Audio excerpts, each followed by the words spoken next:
antara tawakal dengan pupuk sebab na bertentangan dua ya na. Baik kele urang tawakal. Belang ja ju.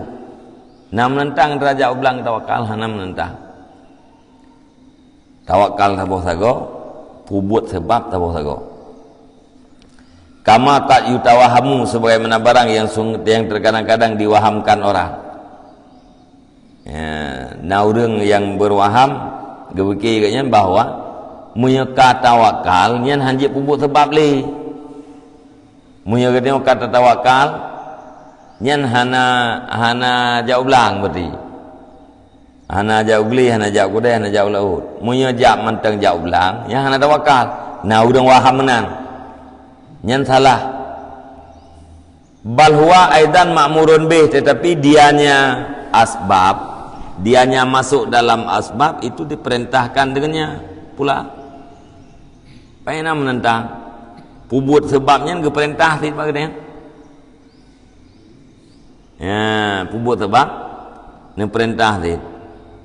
Faqala qala lahu sallallahu alaihi wasallam Arabiyun, maka sungguh berkata baginya Nabi sallallahu alaihi wasallam oleh seorang Arab, a'akulu nakati am atrukuha wa atawakkalu.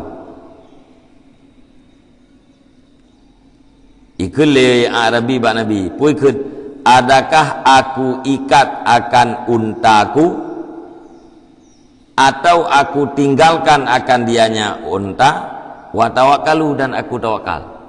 Ya itu yang lewat. Ya Rasulullah pulung ikat unta atau bahmnai gede baik lu ikat lung tawakal ba Allah minta. Nah itu yang lewat Arab, itu yang li Arabi kan. Faqala aqilha wa tawakkal, maka bersabda ya Nabi, ikat olehmu akan dianya onta wa tawakkal, dan bertawakallah kamu. Supaya Nabi ikat leh. Lihat ikat baru tawakal. Jadi ikat untanya sebab kupu ikan unta hai menong ngak baik gede. Man lihat ikat untanya pasti hana gede, hana pasti si. Ramai orang gede peng dalam peti